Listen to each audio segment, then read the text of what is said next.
Já assistimos O Menino e a Garça, o mais recente filme de Hayao Miyazaki, um dos favoritos ao Oscar de melhor animação, e agora eu vou dar a minha opinião sobre esse filme.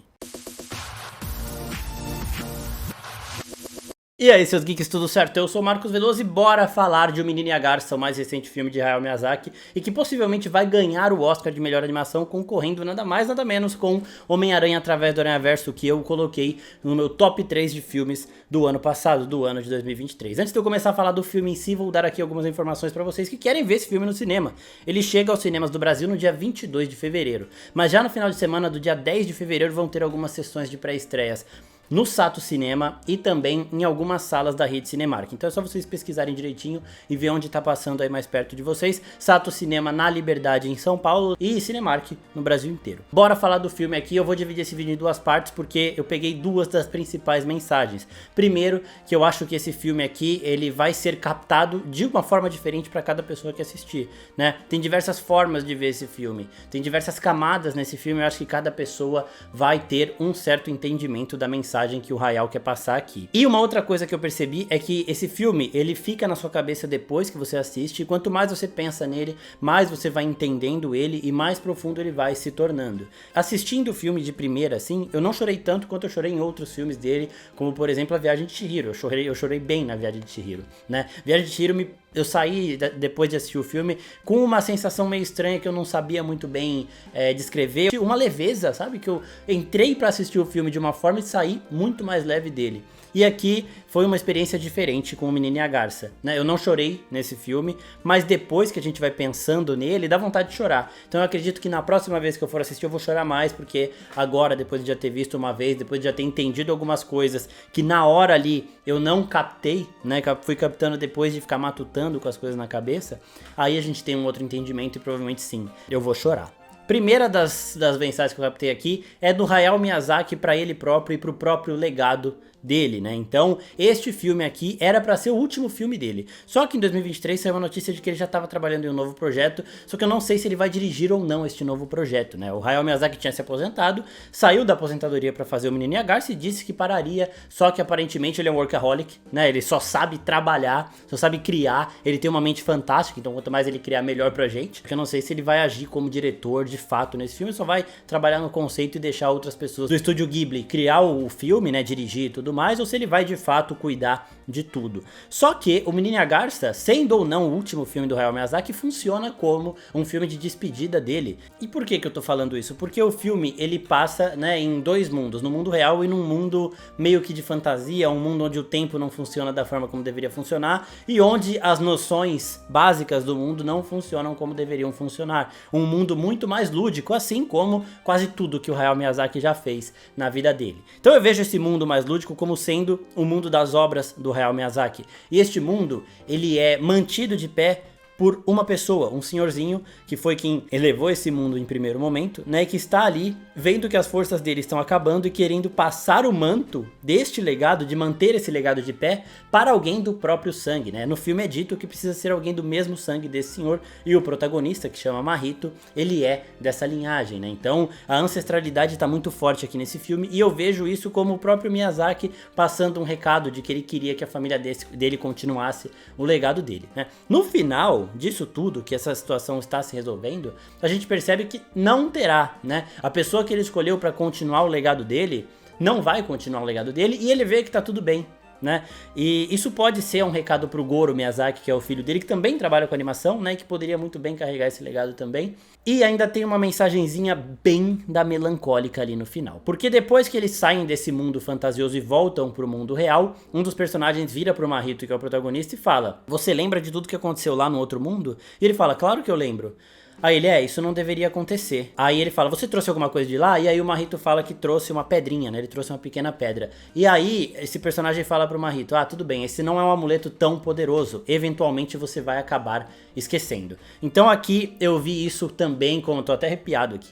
Eu vi isso também como Miyazaki meio que se conformando de que em algum momento a obra dele será esquecida. Só que ao mesmo tempo ele mantém uma pequena esperança, que é essa pedrinha, de que alguém ainda lembre disso tudo muito depois que ele se for. Então a primeira mensagem é essa, ainda além disso tudo, né, desse mundo fantasioso que eu vejo como o mundo das criações do Miyazaki, ele tem diversas referências a diversos outros filmes dele, dentro deste filme aqui. Então sim, funciona como uma grande homenagem para tudo que ele já fez, e eu vejo isso também como uma despedida dele. E antes da gente passar aqui para a segunda interpretação que eu tive, falar um pouquinho da animação. A primeira cena é fantástica, e o filme inteiro ele é muito lindo, né? O Miyazaki ele tem essa habilidade, né? O estúdio Ghibli mesmo tem essa habilidade de criar filmes fantásticos visualmente falando, e aqui é mais um desses com uma tecnologia muito mais atual, né, e com algo de brilhar os olhos, como todos são, mas aqui com uma parada ainda mais tecnológica, né? Então eu gostei demais, eu achei lindo. E agora o segundo entendimento do filme é que ele passa uma mensagem para todos nós, para o público, de aceitação, da gente entender um pouquinho mais dos nossos traumas, lidar com tudo isso e saber conviver com os sentimentos, sejam eles sentimentos bons ou ruins, né? O filme passa a mensagem também de que há bem e mal em todo mundo, e ele passa isso da gente aprender a lidar com os nossos traumas. Então na primeira cena, o Mahito, que é o personagem principal, ele acorda com o hospital que a mãe dele estava pegando fogo. A mãe dele morreu naquele momento, na primeira ceninha do filme, e aí é o filme inteiro mostrando ele muito recluso, né? Ele sem interagir com outras pessoas, preferindo ficar sozinho, sem querer conviver muito com outras pessoas, e ele vai sendo muito fechado, né? E neste momento a garça surge como o único ser que ele interage, mas ele não interage querendo interagir, querendo ser amigo. Ele interage também tentando afastar essa garça dele. Então, a todo momento ele tá tentando lutar contra qualquer um que se aproxime dele. Ele vai pra escola, senta no lugar dele, vai embora. Sofre bullying, responde, vai embora. Alguém fala com ele, ele é educado com a pessoa, mas não demonstra nenhum tipo de sentimento ali. Ele fica muito no canto dele. Isso mostra que, até hoje, né, anos depois da morte da mãe dele, acho que é 1 ou 2 anos ali depois da morte da mãe dele, ele não se recuperou, ele não consegue conviver, interagir com mais ninguém, nem com o próprio pai direito. Ele é educado, ele ama o pai dele, claro, né? Ele está agora ali vivendo com a tia dele, a irmã da mãe dele também, e ele vai tentando seguir a vida dele sem lidar com os sentimentos. Sabe quando você coloca tudo debaixo de um tapete e vai seguindo? Da forma mais triste e mais solitária possível. E aí quando ele entra neste mundo lúdico, neste mundo que é o legado, a ancestralidade, ele entra num castelo que é, dentro do filme, a ancestralidade da família dele, onde ele encontra antepassados, onde ele vai se relacionando com pessoas que vieram antes dele, ele também tem contato com outras épocas da família dele, e ele vai aprendendo a lidar mais com esses sentimentos. Então chega uma hora que ele faz uma promessa para uma das pessoas que estava ali nesse reino fantasioso. Não, tudo bem, quando eu voltar pro mundo real, eu vou fazer amigos, eu vou interagir, não sei o que, e ele vai aprendendo a lidar com tudo isso, ao mesmo tempo que ele tem uma calmaria em relação ao luto, né, em relação a tudo o que ele está guardando da mãe dele. Ele tem um momento de se reconectar e de entender que a mãe dele está bem, e aí ele consegue também aprender a lidar com isso e seguir em frente, né? Não é que ele vai esquecer a mãe dele, não é que ele vai substituir a mãe dele. Ele só está aprendendo Ele só está aprendendo a continuar a vida dele, né? O filme passa essa mensagem que a gente tem que aproveitar a nossa jornada, enfrentando os nossos medos, né, e sem querer carregar o peso todo do mundo nas costas. Então, aqui as duas mensagens que o filme passou, elas se misturam, né? Quando ele está lá neste mundo fantasioso, ele recebe ali a proposta de continuar esse legado, de carregar esse mundo, de fazer com que esse mundo continue vivendo. E isso seria ele carregar o peso do mundo nas costas, né? Ele ter que ficar ali para manter isso vivo. E ele fala não, e que ele tem que aprender a aproveitar a própria jornada. E além disso, ainda tem um outro ponto de vista de assistir o filme, né? Porque o filme ele é muito complexo nesse ponto. É como eu disse, quanto mais você pensa nele, mais você vai entendendo a mensagem, e por isso que eu me emocionei mais fazendo o vídeo do que assistindo na hora, porque depois que você entende tudo, o negócio fica sim mais pesado, né? O negócio fica mais profundo. E uma outra mensagem que é o que eu acabei de falar, que também serve muito para a experiência do filme em si, é de você não ficar assistindo o filme tentando entender tudo, né? Porque ele vai em diversos momentos deixando mais perguntas, deixando mais dúvidas ali sem responder, e quando ele responde de uma forma que não fica tão clara naquele momento.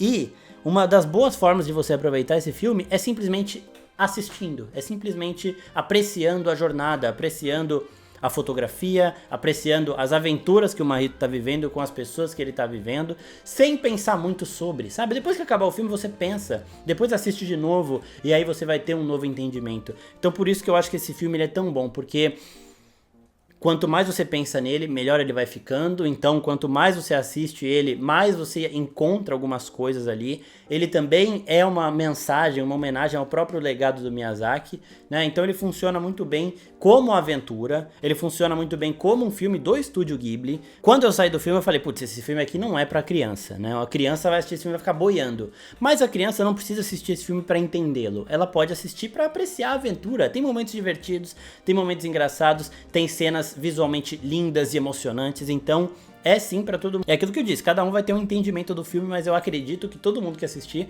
vai se divertir da sua própria forma. Alguns vão se emocionar mais, outros vão rir mais, e por conta dessa abrangência de mensagens que o filme passa e de leituras que o filme proporciona pra cada pessoa que assiste, é que eu acho sim que vai levar o Oscar de melhor animação e que merece levar o Oscar de melhor animação, porque ele é um deleite em todos os sentidos, no sentido visual, no sentido narrativo. Na minha opinião, não é o melhor do Miyazaki, tá bom? O melhor ainda, pra mim, continua sendo A Viagem de Chihiro, porque foi o filme que eu entendi muitos conceitos do Miyazaki, vi coisas que eu não estava acostumado a ver em filme nenhum, e saí com uma leveza que eu não sei explicar até hoje.